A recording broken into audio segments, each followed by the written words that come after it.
کیا آپ نے کبھی سوچا ہے کہ اتہاس میں جو بڑے حادثے ہوئے کیا وہ بس اتفاق تھے یا پھر وہ پہلے سے لکھے جا چکے تھے؟ آج ہم آپ کو لے چلیں گے ایسے بڑے حادثوں کی طرف جن کا ذکر قرآن میں صدیوں پہلے کیا گیا اور اس کی تصدیق آج کی سائنس اور اتہاس دونوں کرتے ہیں۔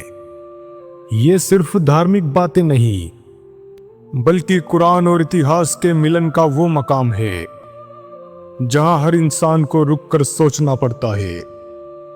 فرعون کا ڈوبنا، ہم اس کی لاش کو بچائیں گے۔ مصر کا طاقتور راجا جسے دنیا فرعون کے نام سے جانتی ہے، وہ خود کو خدا کہتا تھا اور موسیٰ علیہ السلام کو جھوٹا بتاتا تھا، لیکن جب حد ہو گئی ظلم کی تو اللہ کا حکم ہوا اور ایک پورا سمندر اس کے لیے 2 حصوں میں بٹ گیا۔ جب موسیٰ علیہ السلام اور ان کی قوم سمندر پار کر گئے تو فرعون نے بھی پیچھا کیا، لیکن وہ نہیں جانتا تھا کہ اب اس پر اللہ کا عذاب نازل ہونے والا ہے۔ قرآن کہتا ہے، تو آج ہم تیرے بدن کو بچا لیں گے تاکہ تو بعد والوں کے لیے نشانی بن جائے۔ اور آج آپ مصر کے میوزیم میں فرعون کی ممی کو دیکھ سکتے ہیں جو 3000 سال سے بھی زیادہ پرانی ہے، لیکن اب بھی سرکشت ہے۔ ڈاکٹر موریس بوکے نے اس کی جانچ کی اور پایا کہ یہ لاش ڈوبنے سے مری تھی، لیکن اتنی حفاظت سے بچی کیسے رہی جبکہ سمندر میں کوئی لاش نہیں بچتی؟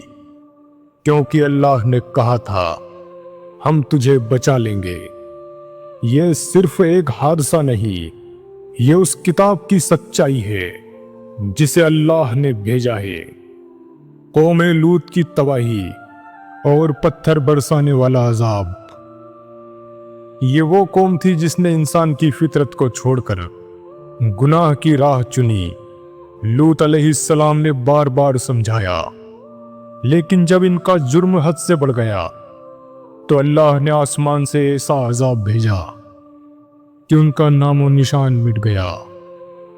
قرآن کہتا ہے، تو ہم نے اس بستی پر پتھر برسائے اور انہیں الٹ دیا، اور آج کی تاریخ میں وہ جگہ مرا ہوا ساگر کہلاتی ہے۔ یہی وہ بستی تھی جہاں کی زمین اتنی خاری اور بے جان ہے کہ کوئی جیو زندہ نہیں رہ سکتا۔ کہتے ہیں یہ دنیا کی سب سے نیچی جگہ ہے، شاید اسی لیے کہ وہ گناہ میں سب سے نیچے گر چکی تھی۔